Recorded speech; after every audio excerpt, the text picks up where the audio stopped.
Abawashtid, Ishnis, Chagebid, Yahibide. That is to say good day and thank you for coming in the Stoney Iska language of Samuel Bird's grandmother, Jerry Potts. Jerry, thank you for teaching me that. My name is Detective Jared Bueller. I'm the primary investigator assigned to the disappearance of Samuel Bird. Today marks 4 months since Samuel was last seen. As we mark the National Day for Truth and Reconciliation, we pause to reflect on the legacy of residential schools and the enduring impacts of historical systems and that have disenfranchised Indigenous people, including the national tragedy of missing and murdered Indigenous people.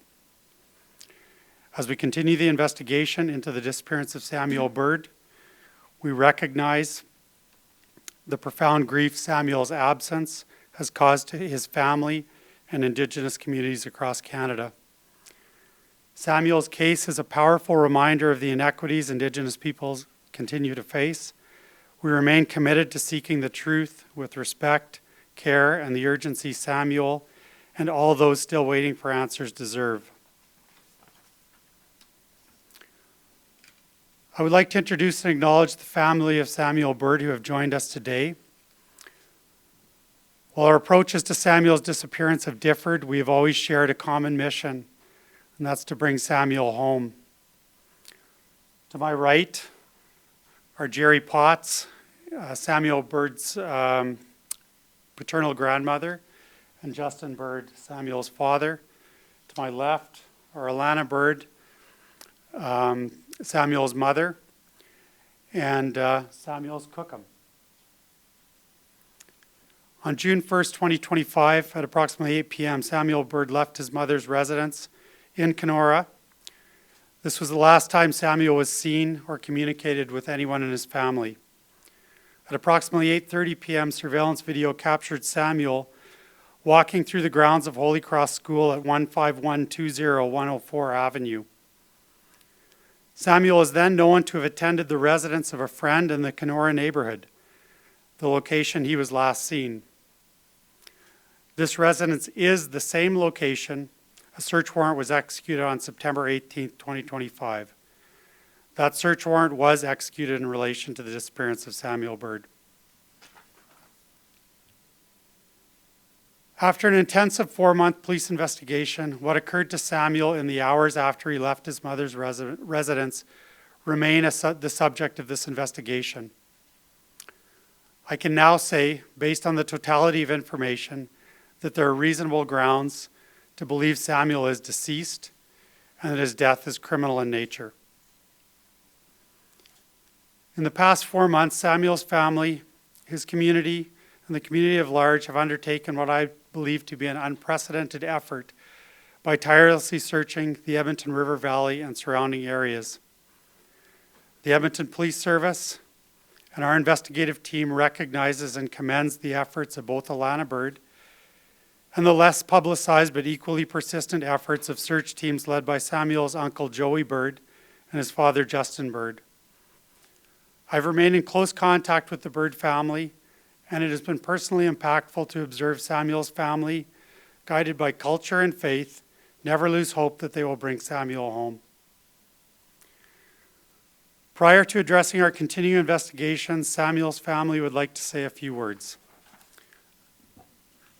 We'll start with Alana, then Samuel's cookum will speak, followed by Grandma Jerry Potts and Justin Bird.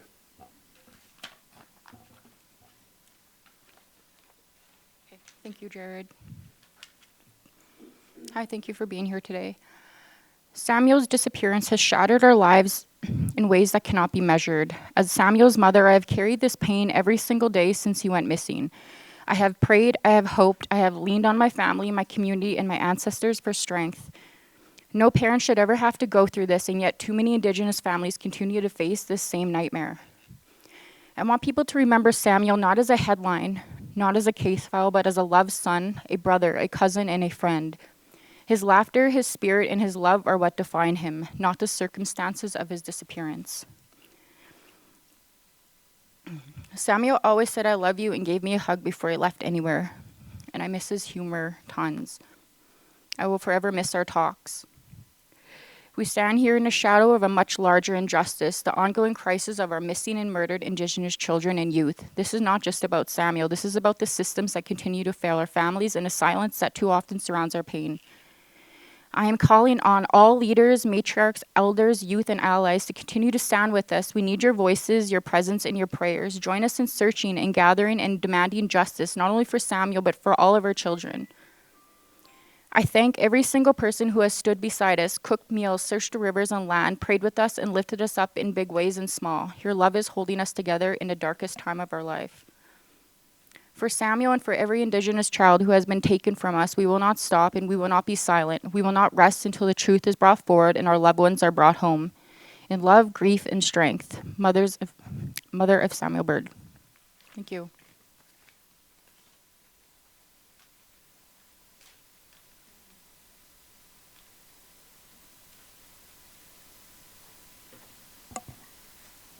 Good afternoon to everybody that's in front of me here. I am very grateful and thankful that I'm allowed to say a few words here to people that are listening out there. Being a grandma, a kukum, to my grandson, his Cree name is Atsapi. The borrowed name is Samuel. I want him to be known as Atsabis when you guys talk about him, not his borrowed name. I stand in front of all you people, whoever's listening to me, that kinanas komt now. I thank you all, the people that are involved in this search, the people that are doing the work, even the people that are taking pictures of this old lady here. I thank you all for being here. You know, Achapi was my hero. I keep saying that. He was the most wonderful child a grandmother would ever have. I never saw bad things. I never heard bad things. I loved him so much. I want to tell the people out there that I want two things. Him to be discovered, proper closure for this young man. Whatever, wherever he is, maybe he doesn't want to be found. Maybe we'll find him. That I do not know that part. That's all I'll say for now. I want to say more, but blah, blah, blah, blah. I might make a mistake. But thank you, Jared, for allowing me to say what I need to say. Thank you.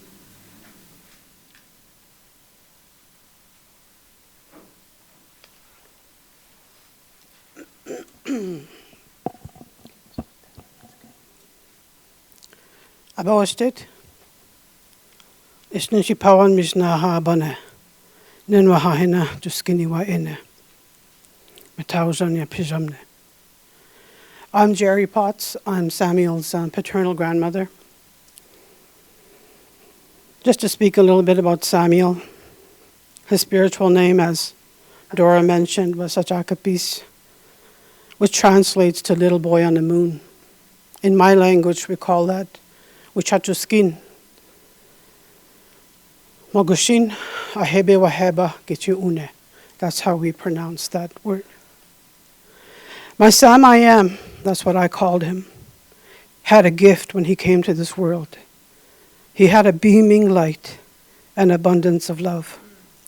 He was full of spirit, promise, and love. A child with dreams, laughter, and a soul rooted in the strength of our ancestors. My Sam I am was a cultural helper, learning about our cultural ways to serve his people when the time came. Losing a loved one to violence is a devastating, life-altering experience that leaves behind a void filled with pain, questions, and a deep sense of injustice.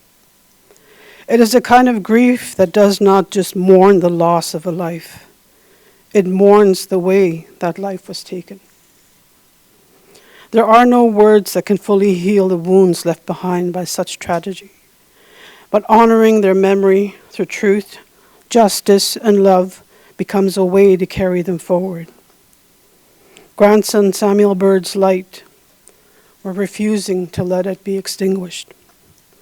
He did not deserve to be taken from this world, and the cruelty of his absence does not erase the truth. His life mattered. His future mattered. And even now in his death, he still matters. We want to say thank you to the Edmonton Police for the continued investigation to find justice for my grandson.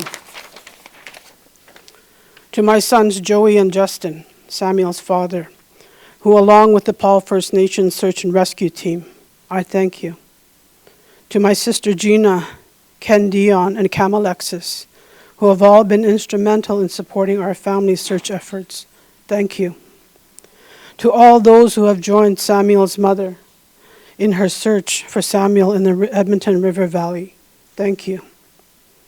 While Samuel may not be present, his beaming light and love continues to flow through the hearts of all these family, friends, and strangers who stepped up to help find him and bring him justice. They did not know my Sam I am, but they knew that beaming light and love he carried.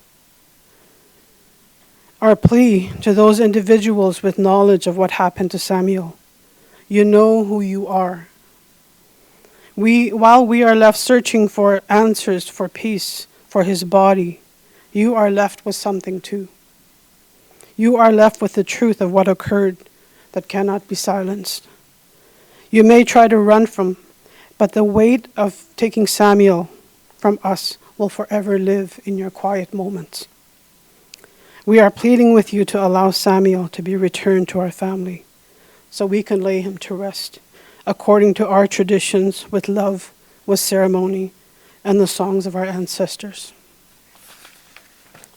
His soul cannot rest while his body is kept from the land and from his family. Thank you for this opportunity.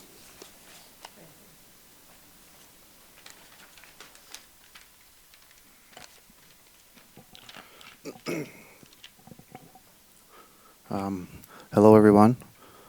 Let me start off by introducing myself. My name is Justin Peter Bird from Paul First Nation of Treaty 6. I am Samuel's dad, and I raised him from 2016 to September 2024. Initially, I did not want to be in the media, but know that I love and miss my son. I cry alone, and my heart breaks daily with the pain and memories of time with him. Samuel and I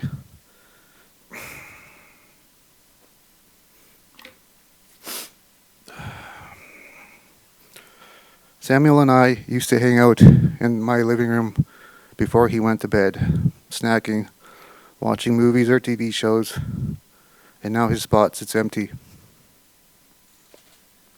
We used to play Xbox together, and now I could only read his messages to me, asking to play certain games. On car rides,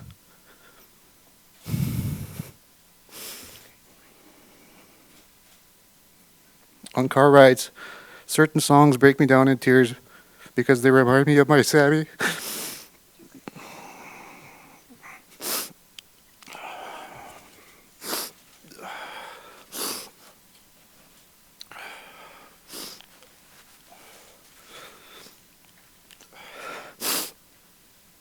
Going anywhere in the city makes my heart hurt. I have so many memories of my son throughout the years. Samuel was a huge part of my life, and now there's a hole in my heart that will never be filled. I can't enjoy life anymore, and until we find him, we will never have closure. Finding Sam has always been the focus, which is why I haven't spoken publicly until now. My family and I will continue to look for Sam by foot, boat, and helicopter and any means available to us. And I thank everyone who has contributed to this effort. Please, anyone with information, come forward.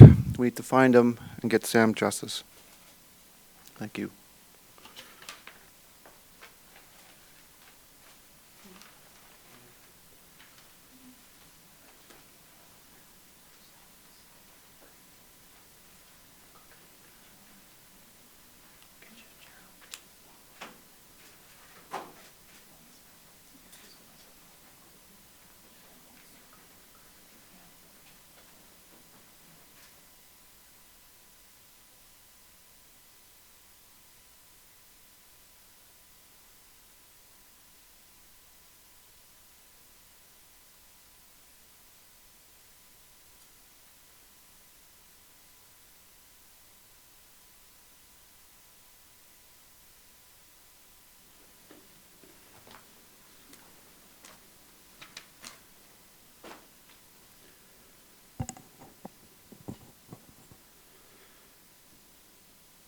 The police investigation of Samuel's disappearance was initiated on June 6, 2025, the same day Samuel was reported missing by his mother. Based on the initial findings, the file was escalated by Missing Persons Unit, and the file was assumed by their investigators.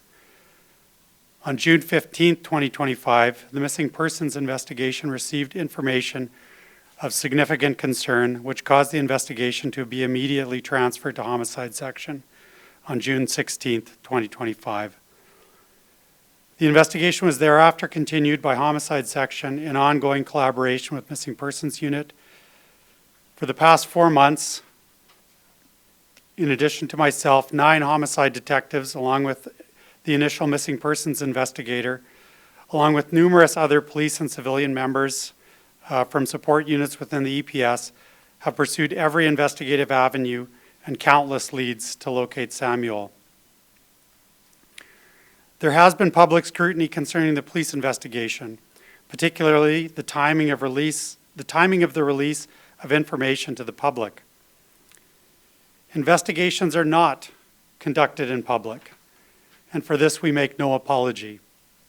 As the primary investigator in this case, I'm responsible for the speed, flow, and direction of the investigation, and I can now advise the delay in release of information concerning Samuel's disappearance was strategic and was carefully considered by the homicide team.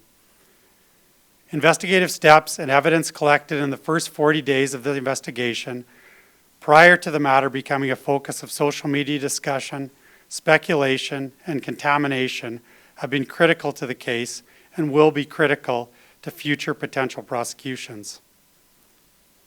Significant investigative resources have been committed to the investigation of Samuel Bird's disappearance. These have already included 3 police-led searches covering both land and water, utilizing specialized search and rescue personnel and both civilian and police canine resources. These searches, while not covert, have not been overtly publicized for investigative reasons. From the beginning of this investigation, our primary mission has been to locate and recover Samuel's remains. Every investigative decision has and will continue to be informed by that priority. Despite our efforts and the efforts of Samuel's family, Samuel has yet to be located. Today, with recognition that the winter is coming, we are releasing additional information based on evidence and intelligence obtained during the investigation.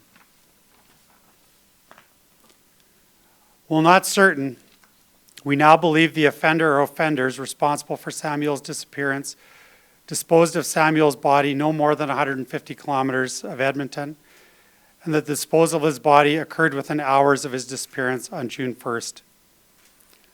We believe Samuel's body was disposed of on land, and that steps were taken by the offender or offenders to conceal Samuel's body in order to avoid detection. This map illustrates the area currently of greatest interest to the investigation, which represents several thousands of square kilometers. Research into offender behavior informs us that offenders are most likely to dispose of a body within 15 to 50 kilometers with a mean distance of 33 kilometers of the crime scene.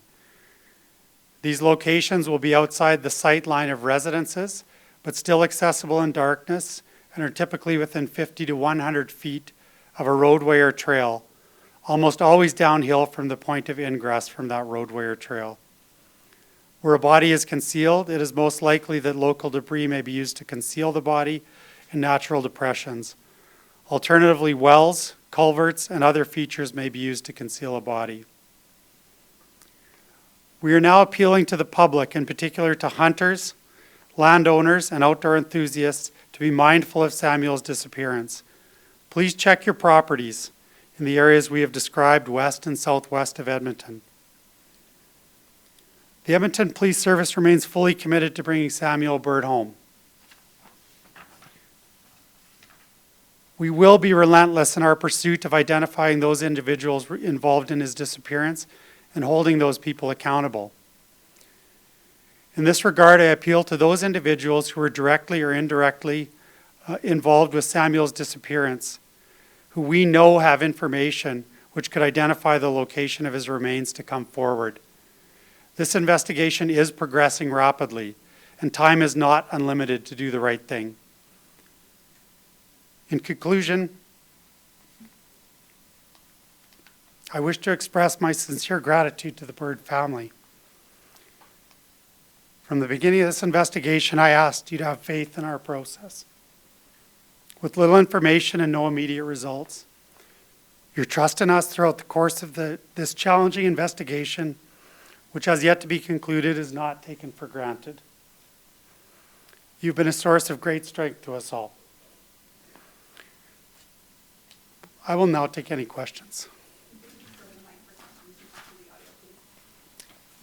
Thank you for taking my question. I'm Sarah Comadina with Global News. I wanted to ask a bit about that public scrutiny and also what's been posted online. How has that played a role in this investigation, and how has that maybe interfered with some of the investigation?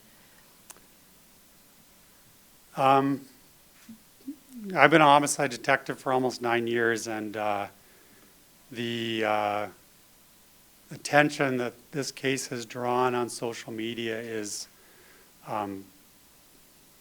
unprecedented. It's astounding. The only regret I have with respect to timing of our information release is that we didn't wait longer. The investigation became much more difficult when information began to be posted publicly. I can say that there is a lot of misinformation. There's a lot of conjecture of theories based on nothing more than rumors.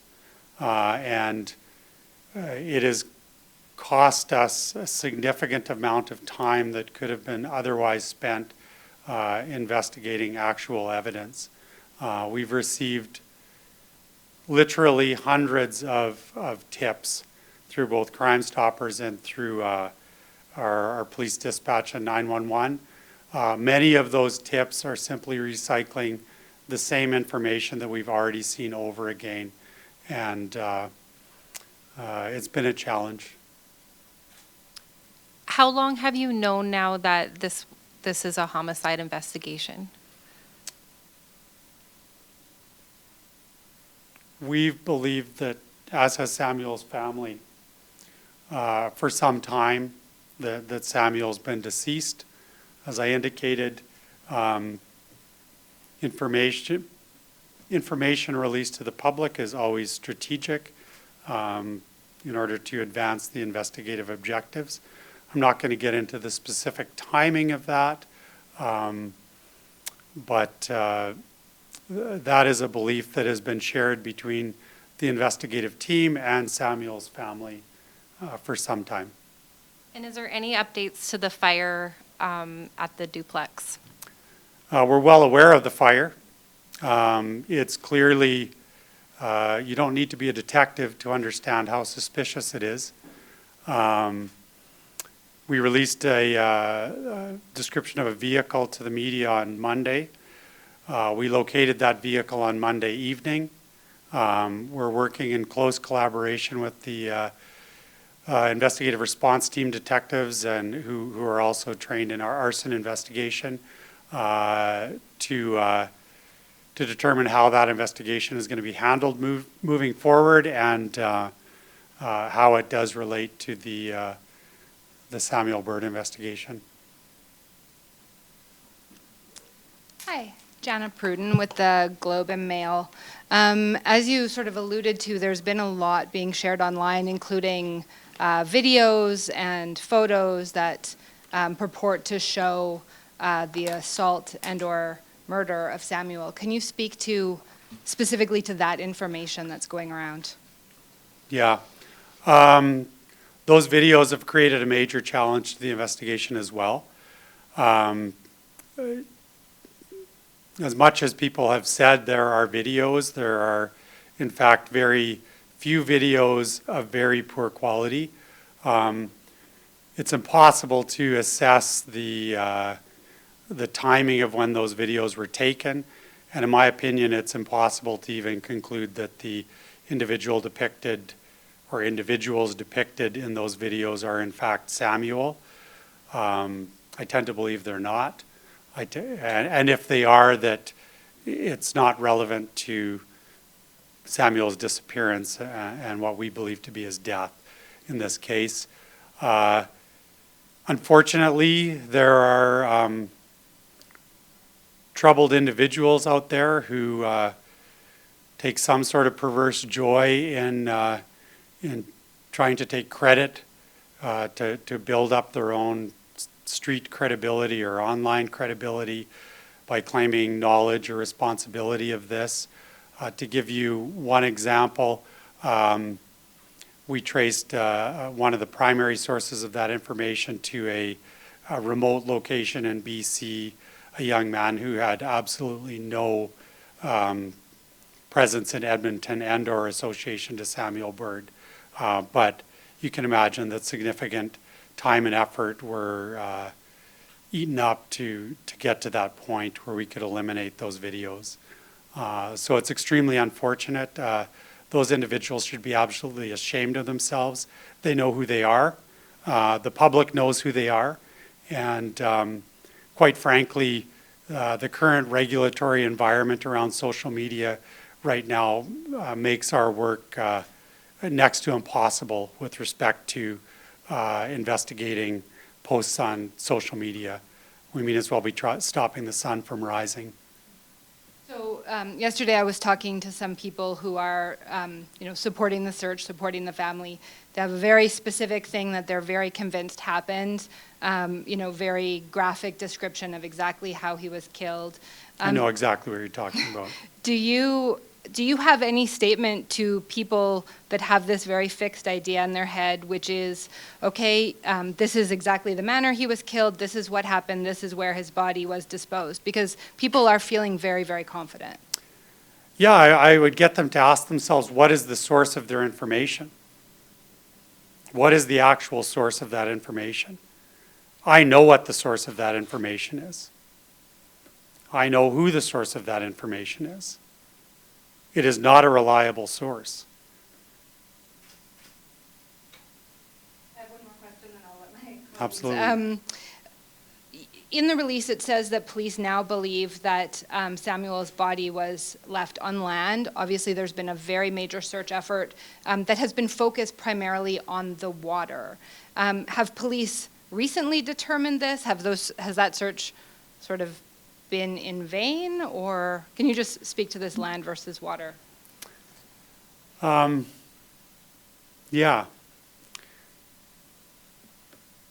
So I am the son of an evangelical Christian minister, and I fully understand belief through faith. The information that Samuel was in the water first arose through belief through faith in indigenous cultural traditions. And I don't diminish that because I understand it. That said, we cannot deploy police resources to information that comes from a source like that. I wish we had the resources to do it. Do I believe that the search has been in vain? No.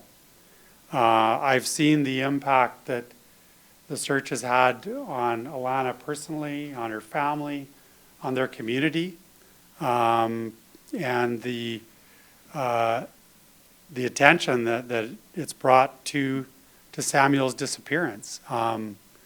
And, you know, it has created some obstacles investigatively, but I think in the long run, you know, if it was one or the other, I'll take this. No attention versus this attention, I prefer this. So I hope that answers that question. The police feel quite confident.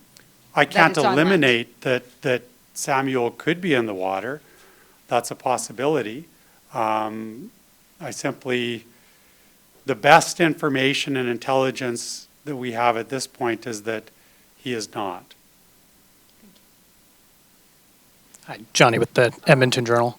Can I interfere with Please. what's going on?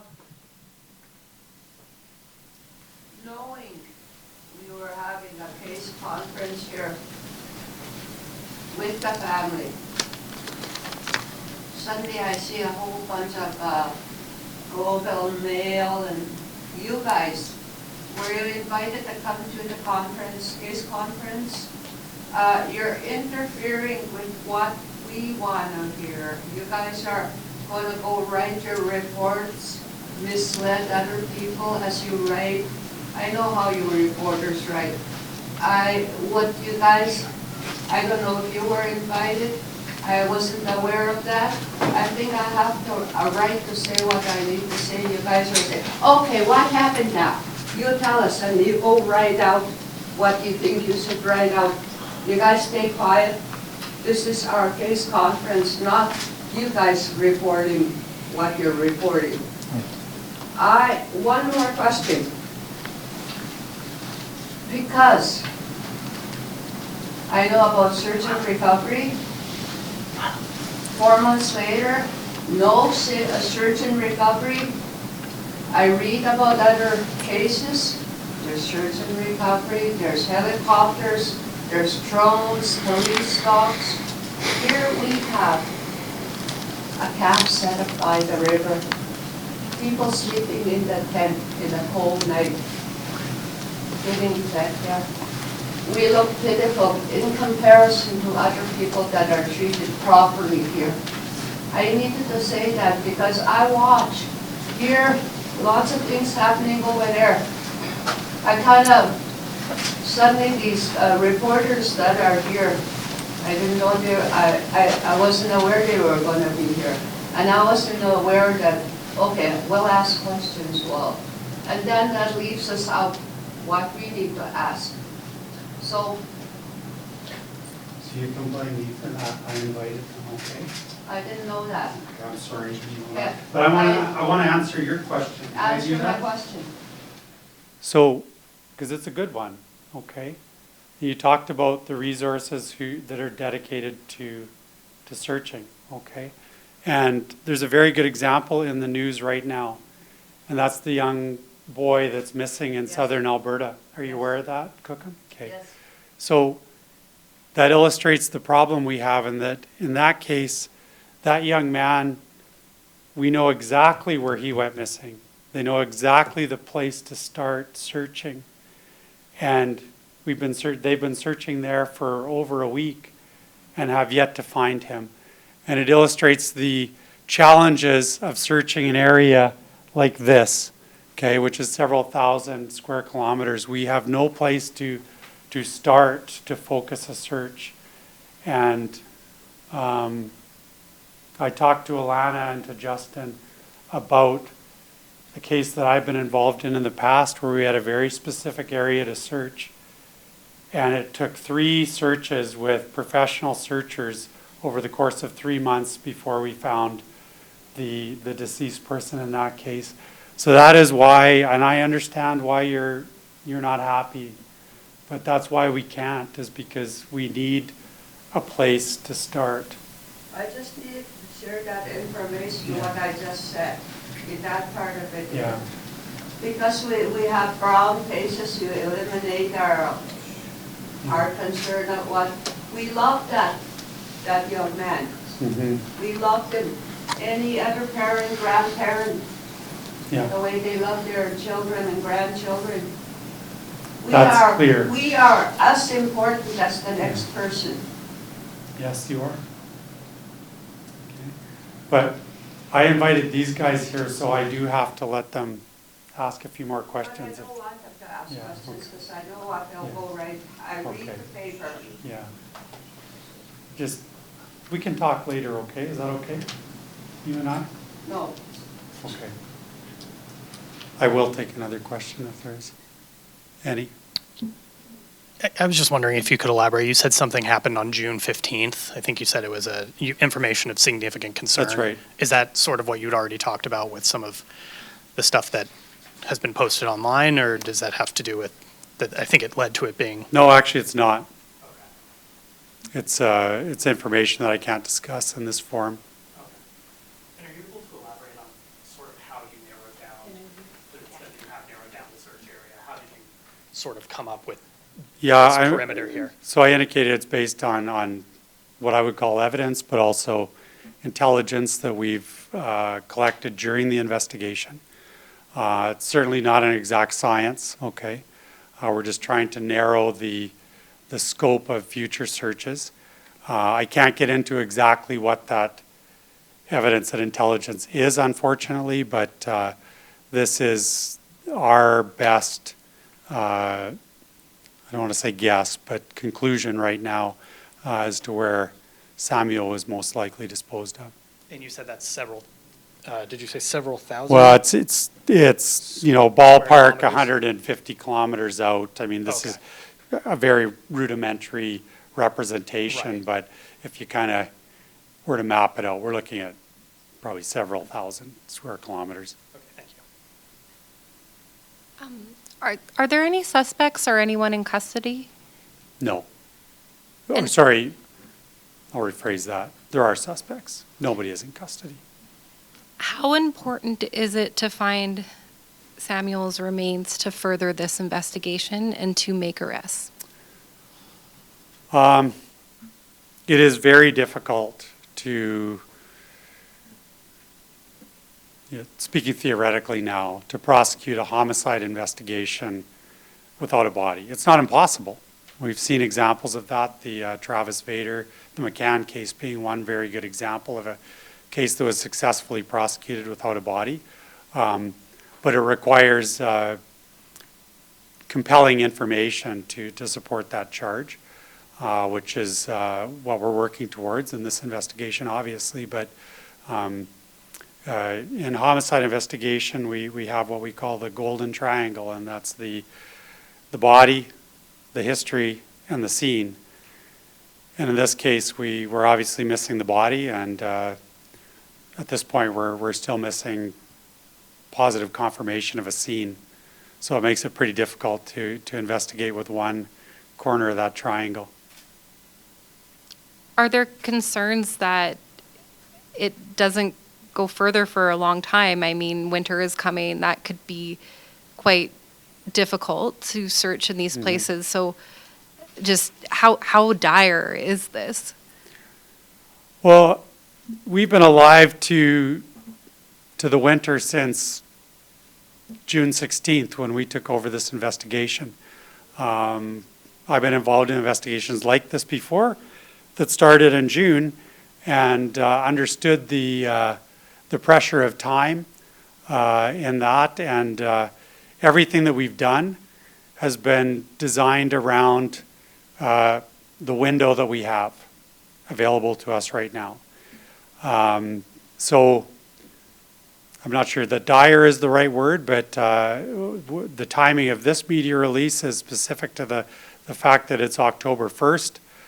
Realistically, in about 31 days, we're almost guaranteed to have some snow on the ground. But we do have some advantages, and that is the area indicated here is a popular area for hunting in the fall. So we will have boots on the ground out there naturally. I know that Justin's family has already been searching in that direction. So we want to bring it to the attention of the people who may, the more eyes we have on it, the better. You were also getting quite choked up earlier talking about the relationship Samuel Bird's family has with police and how resilient and how they've been working. Can you elaborate more on just How I feel? their strength and how you feel? Yeah. Yeah. I have 3 sons. They're not much older, well, they're a little bit older than Samuel. And you don't go into this kind of work because you don't care. It's too hard. And I'm human. I feel the pressure. I read social media. And I told them before that they could have easily joined the bandwagon and thrown us under the bus, and they didn't. And we've provided them next to nothing except my word that we're doing everything we can. And that's meaningful. That's faith and trust. And there's outside of his family, there's nobody that wants to find Samuel more than I do. I can guarantee that.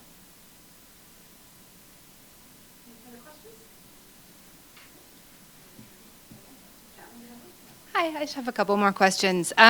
So the white van related to the arson was considered a vehicle of interest. I gather it's now been identified.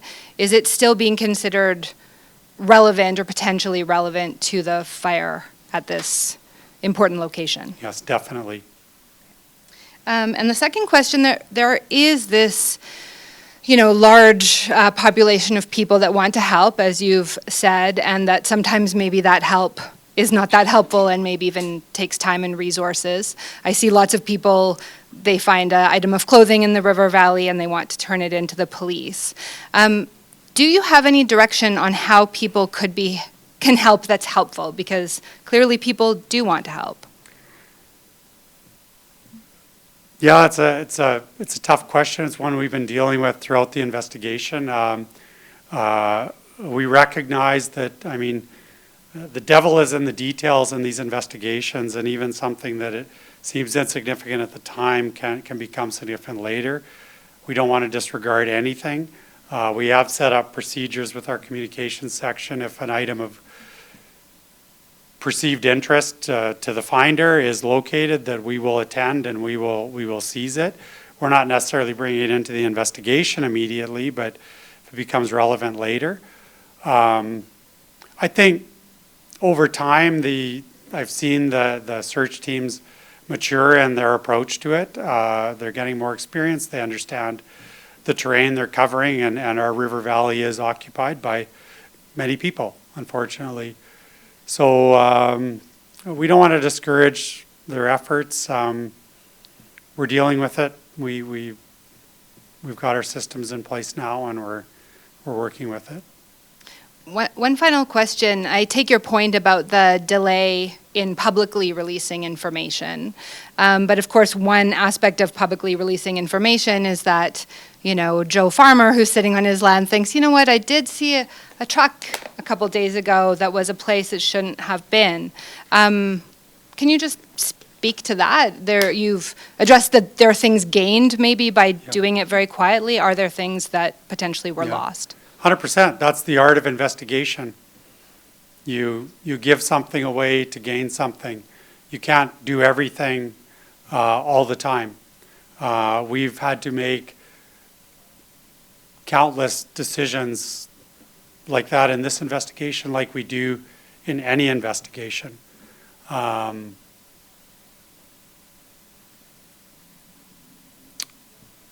I'll leave it at that. Because you had mentioned that it's believed that Samuel was murdered, it's a homicide, should the general public be concerned with the 14, 15-year-old children that there's a potential murderer out on the streets right now? Who's, what you said, there has to be a suspect that done this to Samuel, who's 14 years old. But maybe there should be a bit of concern to the public because a lot of youth are out there right now, Yeah. Maybe you can comment on that. Yeah, that's a good question. The fact is that in every unsolved murder, there is a murderer on the streets. And I've stood at this podium and talked about issues surrounding bail and bail reform. The case of Rukanisha Hundabatwara being one of them.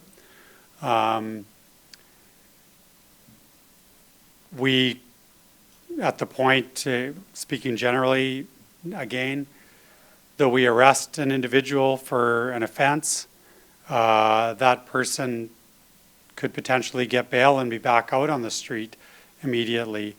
And as we discussed before coming out here today, you get one opportunity to lay a charge, and that starts the clock ticking in the court process. And so, especially in a homicide case, when you do make that decision to charge, you have to be prepared to move forward with your best case and one that you think the Crown can take forward. And their standard is a reasonable likelihood of conviction. That standard is very high. So again, it's a balance, it's give and take. When is the best time? That's case dependent in every case.